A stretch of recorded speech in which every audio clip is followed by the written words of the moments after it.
Jadi apa aja yang akan kita lakukan di dalam menganalisis data ya. Ini tadi ya sudah sebagian. Oke, nah saya di sini akan menunjukkan tentang membandingkan dua atau lebih rata-rata. Maaf ya. Kita bisa menggunakan ANOVA, bisa ya, analysis of variance ya. Oke, kita coba di sini.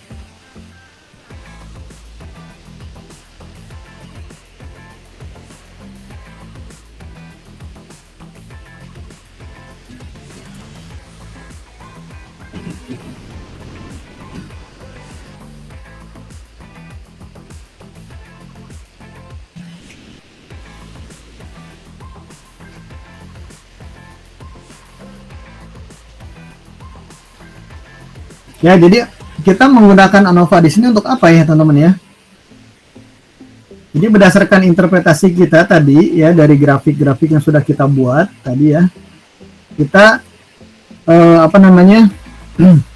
kita menduga ya bahwa perbedaan dari rata-rata waktu pengiriman atau lead time itu secara statistik itu dia apa?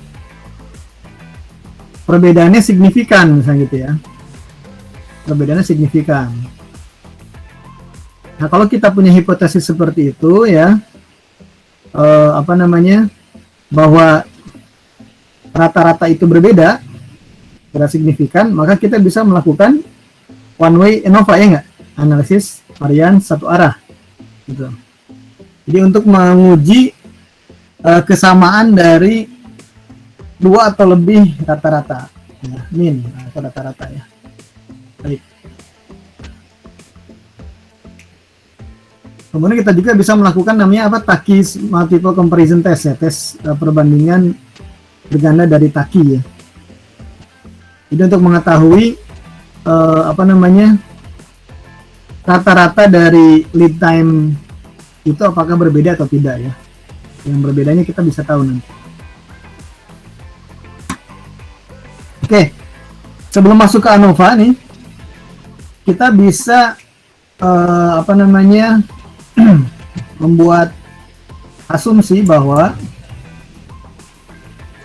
karena yang diuji nanti adalah lead time atau days, di sini variable days ya. Berarti variable days ini adalah sebagai apa? Sebagai variable dependent atau variable response, ya enggak? Variable response. Nah, kemudian center itu bisa kita jadikan sebagai variabel independent, kemudian days itu sebagai dependent ya, center sebagai variabel faktor ya, kemudian days atau lead time sebagai variabel response ya, begitu ya. Jadi teman-teman tinggal gunakan fasilitas atau fitur di sini, start ada ANOVA ya di situ ya. Lihat yang ketiga. ANOVA yang one way. Lihat ada keterangannya. Determine whether the means of two or more groups differ ya. Untuk menentukan apakah rata-rata dari beberapa kelompok atau grup itu berbeda atau tidak. Kita klik ya one way.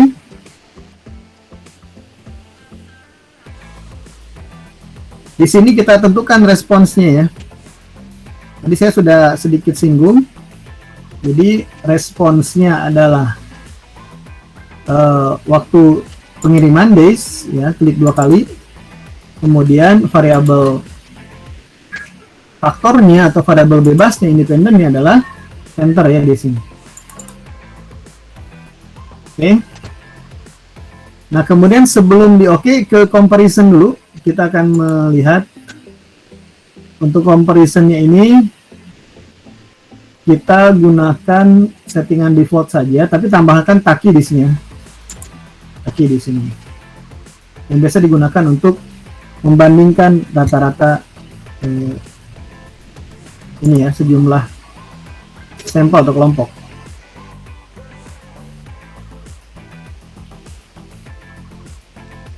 Baik, kemudian oke ya. Nah, untuk grafik kita kan, untuk visualisasi grafiknya kita akan menggunakan apa? Kita akan menggunakan semuanya aja nih, interval plot, individual value plot, dan box plot ya. Nah, kemudian residual plots-nya kita menggunakan yang 4-in-1 ya. Jadi ada semua nih. Baik ya, sudah. Kemudian storage ini aja, storage ya. Ini aja dulu ya. Oke, udah semua betul. Siap, oke ya. Nah, di navigator muncul lagi ya. Output yang ke 1, 2, 3, 4, 5, yang kelima. ANOVA di sini, analisis variance. Jadi apa yang kita bisa interpretasi dari output ini? Teman-teman ya, kita lihat di sini nih. Kalau null hipotesisnya, hipotesis nol kita bahwa semua rata-rata adalah sama ya, maka alternatif hipotesis alternatif kita adalah tidak sama ya, semua rata-rata itu. Level signifikansinya adalah si alfa ini 0,05 ya. Baik. Di sini ada record yang tidak digunakan sebanyak 17. Oke. Oke, di sini variabel faktornya disebutkan ada 3 ya. Center. Maksudnya ada 1 tapi terdiri dari 3 nilai ya, maaf. Nah, apa yang kita bisa simpulkan dari sini, kita interpretasikan, kita menggunakan statistik yang kita gunakan yang mana ya? Dari sini nih kira-kira untuk ANOVA satu arah ini. Kalau pakai yang Taki ini, Taki pairwise comparison, itu kita bisa interpretasi ya. Nah, ini disebutkan groupingnya A, B, C di sini. Jadi kalau rata-rata tidak mengandung huruf, berarti dianggap berbeda ya, beda secara signifikan. Jadi kita menggunakan p-value aja nih, p-value ya. P-value ini nilainya 0,00 ya, kecil banget tuh.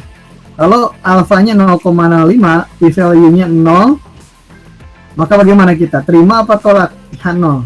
Jadi kalau kurang dari sama dengan alfa, ya si p-value-nya itu, maka hipotesis 0 itu ditolak ya. Jadi kita menerima yang hipotesis alternatif ya, H1-nya gitu. Tapi kalau p-value-nya lebih besar dari lebih besar dari alfa ya, maka kita tidak punya bukti ya untuk menolak si hipotesis 0 itu. Jadi kita harus menerima hipotesis 0 itu gitu. Ya. Jadi kita dari p-value ini kita akan menolak ya. Menolak hipotesis 0. Nah, hipotesis 0-nya di sini adalah bahwa semua rata-rata itu sama. Ya, all means are equal. Ya, kita tolak nih bahwa semua rata-rata sama. Jadi yang kita terima adalah bahwa rata-rata itu berbeda. Oke. Jadi kalau tadi dugaan kita di awal bahwa kalau misalnya ditemukan ada yang lead time-nya paling kecil, kita bisa berasumsi bahwa sistem komputernya dia paling efisien gitu kan ya. Nah, tapi kita harus membuktikan dulu nih, kita harus menguji dulu ya. Apakah rata-rata setiap pusat center ini sama atau berbeda gitu. Dan ternyata kan terbukti dia berbeda ya. Nah, kalau berbeda berarti kita bisa ini mendukung gitu, itu mendukung dugaan kita di awal tadi ya, bahwa semakin lead time-nya kecil atau rata-ratanya itu menentukan gitu ya. Rata-rata itu yang paling kecil adalah si Western, maka dia yang paling efisien gitu.